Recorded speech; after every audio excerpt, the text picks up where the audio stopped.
Hello everyone, this is the Abundance Oracle. Like, subscribe, and share. Why are you sideways, Abundance Oracle? Because I want you to see the nice warm fireplace I have made by myself. Being a girl, starting it up so easily and fast.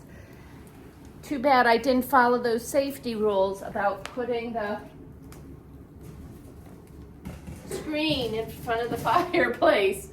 Thank you for reminding me by watching. Now, I'm going to also turn the light on so you get a better look. I just wanted you to be able to see the fireplace. Okay. One of my best friends, I've known her since over 35 years ago. Oh my gosh, maybe more. Yep, maybe closer to 40, which is impossible because I'm just turning 40 myself. Well, she sent me a text last night, and it said, "What do I do? They now say that my pension, and it's with a very large company, is only good from till I reach 85 years old. Easier if I just, I always go for the simple solution. Just squish down, Carol. Okay, so I said, your pension's only good from 65 to 85 years old. Have you read the documentation? Why do you think that? I'm still waiting to hear back. And then I thought to myself, and she said, what am I going to do? I said, well, you're going to count on the investments that you made over the year. Now, I know her finances down to the penny, and I know what she does. So some of this is a little bit of pushing on my behalf. So the investments that you made over the years, and you'll have Social Security too. Well, everyone knows you can't live on Social Security in the Northeast. You can't even afford to pay for housing with it. In fact, my Medicare now was reduced by $414, not Medicare, my Social Security because of Medicare, because I made too much money last year. Now I have to pay $414 more than I did before. And it even lowers my amount I receive now, which wasn't very much in the first place, to under $1,000. So, I mean, I know how much she produces, and I know what situation she's going to be in. How do you fix this problem? Well, there's going to be a couple things that you're going to have to do. You're going to have to stop spending money. And I'm not talking about little spending money, big spending money, things that you need to buy like food, gas. I'm not talking about all that stuff. Yes, you can organize to take much less trips. Yes, you can buy things on one trip to Stop and Shop or Kroger's. I think Kroger's or Tom's Thumb. Put it in the freezer. Can it. Meat's going to be going up.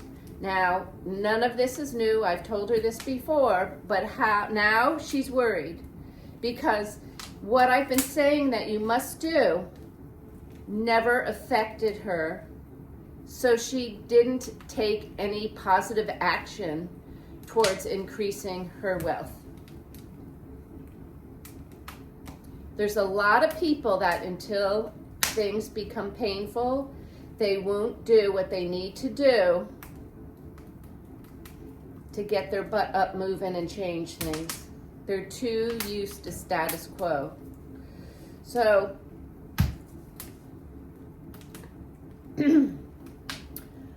I said, let me give you an example from what you told me that you did over Thanksgiving time. You went to visit family, and she has two brothers, and her two brothers are not as well off as she is. So, and she brought one of her daughters, and the daughter she brought said, "Oh, I can't eat inexpensive food, Mom. I have to eat healthier foods. You know, and you know I don't have any money now, so you'll have to pay for me, but we need to go out to dinner." And I said, "Did you say back to her, we'll go out to the grocery store and you can cook dinner for the other of us, which is 4 is 8, 9, 10. I think she said there was 11 people. "Well, no," she said, "no, I'm not going to do that." Okay. Well, this is what I would have said. This is how we're different. I would have said, "Okay, well, you don't have to eat. It's okay. When you get hungry enough, we'll figure out a way to get you the food you need. But it's not going to be wasting your money at a restaurant." Can you imagine having me as your mom? Now, I learned this from my mom, was very tough. My grandmother was very tough. My grandfather was a softie, I have to say. He was a lawyer, and he helped everyone. And when he passed away, they opened his top right-hand drawer, and there were all these IOUs from his friends or from his clients, and he knew exactly who he was talking about. "Oh, Tom owes me $2,000. Oh, Ed owes me 10. Oh, this." They practically went bankrupt because he was willing to let people write IOUs. They were also allowed to bring in eggs, chickens. They were allowed to do whatever they could do because he felt it was only fair. He was much more knowledgeable about the law than the other people in town, and he was going to be the one to rescue everyone. So he was the softie. My grandmother took the brunt of his softness because she was then counting out the pennies and dimes and quarters and nickels to be able to make ends meet. And crazy Nana learned very quickly, no, everybody's got to take care of themselves first. So we all learn that as kids, and you don't be wimpy with your children. You explain very carefully, everyone has to take care of themselves. And it doesn't mean that you can't say, "Let me teach you how to do that," or "Let me show you how you can do maybe a lemonade stand when they're young and learn to make money." Okay, well, you know what? I'm going to teach you how to write a good resume, and we're going to start that. You're 11 years old. You just graduated from the American Red Cross babysitting training. We're going to start your resume out, and that's going to be right on the top because you can start babysitting, and we will focus in on the people at the middle school. Well, she was in the middle school at the time, so the people at the elementary school, but the next town over. So you teach your kids how to make money. You teach them to know they can do it. Whatever they do, you teach them to know. You teach them they can run the marathon. So it's your strength, which means it's my mother's strength, which means it was my grandmother's strength and my grandfather's strength. My grandmother used to tell us stories. Oh my God, she was so broke. She had to take and pawn her engagement ring to get enough gas money to get to the Cape, where she took care of all the kids for the summer. But on her building, it wasn't just the family. There was a little piece she added on, and it was a little side rental apartment. So she made enough money every summer from renting out the apartment. We were right across from the water, right across from the beach. It was an ideal setting, and our family was very fun. I'm the stuffy one, not the fun one. So that's parents' job. And what's happening now with families falling apart and DEI and all this, unique relationships.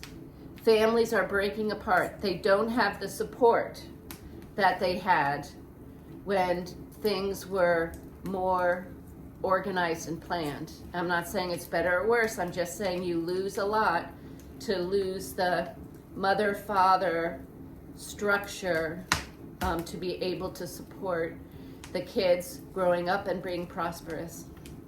Now, sometimes the mom or the father is so strong and so resilient that they can make up for the other one. But we also have a rule: no drama in our family, no over drinking, no over smoking. You don't do that. That's what the other people down the street do. And that we weren't other people down the street. No, we were extraordinary people. You see this, you got to start early brainwashing them. Our colleges and our school system is brainwashing them, but not with the right brainwashing. We need to teach our kids, you can do it. You don't like reading? Let me come up and read with you at night. I'll do it 5 nights a week, and then 2 nights I'm going to take a break. And then we'll do it 5 nights a week. And we'll pick out a book together that we both like to read. And we can talk about it. You are the guiding light for your children. So I'm going to offer you the thoughts on the next few weeks that as times get more and more difficult, you're going to have new strategies. So saving as you usually do ain't gonna be good enough. Working as many hours as you already do, maybe that isn't going to be good enough. Maybe you're gonna have to have a new strategy. Maybe you're gonna have to band together with some friends of yours and in the evenings get together and maybe make something that you can sell on the weekend. I don't know. The basic aim for everyone, and the globalists will not like me saying this, but the basic aim for everyone is to be self-sufficient without needing to work at a job. And you might have to work at a job when you're young. And you got to save that money, start investing, whether you're going to invest in a little real estate. Now, all the young people that I knew, it may not be a good job, but they can take on the weekends and they can paint a room in a new little housing place that they bought. And then I can teach them, okay, the number one listings of real estate rentals is on Craigslist in the United States. You're going to have to weed out a lot, but it doesn't cost you a dime. So while you would potentially be watching TV, pull out that Craigslist, make an ad, make sure you get a nice picture made. Put it up there. So you want good people. Don't ever compromise on morals and values just to get someone to move in. It'll be more trouble than it's worth. And I have, on occasion, given people a chance, and it has only worked out once, to a gentleman who was just out of a basic incarceration, and the church referred him to me, said he's a great guy.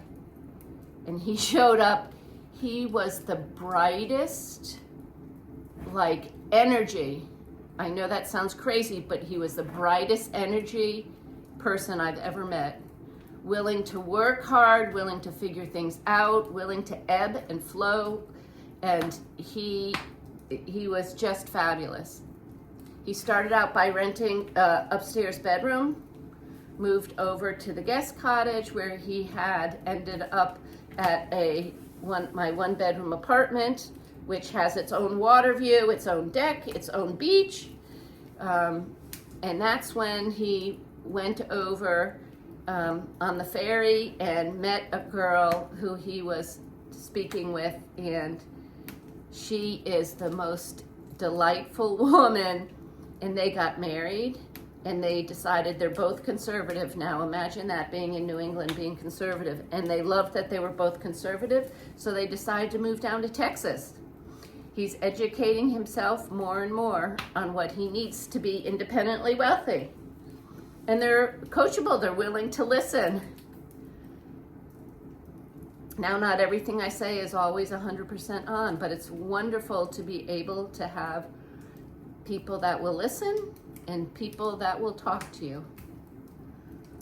So, once again, I'm going to say, not only do you actively have to go to make money, but you, I believe, should actively stop wasting your money.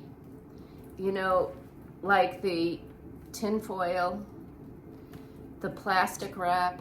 First of all, those are not healthy for you, but let's just say, okay, you don't want me to start on getting healthier. That tin foil can be used more than once or twice. Wipe it off, fold it back up, put it in your drawer. Same thing with the plastic, unless there's some reason, if I use anything to cover meat, I don't reuse it. Okay, now, if you saw my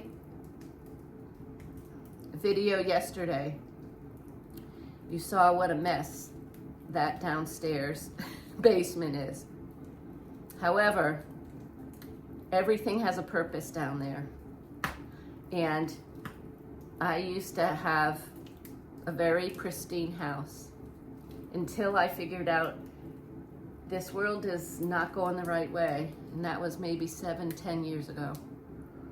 And I started to get organized for a time when we may have very difficult times, and teaching my kids. And now I'm finding out, well, the stuff that we did is killing people off.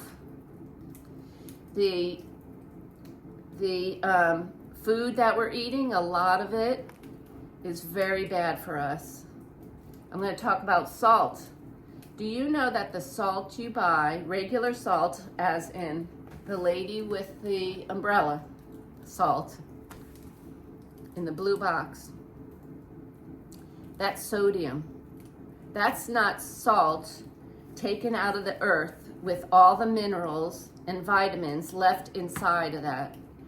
They mine out and separate anything valuable that they could put in a mineral or a vitamin bottle out, and all you're using is sulfur. You can taste, it tastes better. Not healthy. So there's a lot of learning. It's almost as though some things we have to jump steps and decades ahead and try and figure it out. And at the same time, we need to learn our history, because for people my age, and maybe 10 years, 15 years younger, we were so pigeonholed down narrow paths to make a lot of money that we didn't learn much of the peripheral tasks that people had in life. We just paid for it. You know, I had a maid twice a week. Okay, I had a live-in babysitter. You know, we just spent.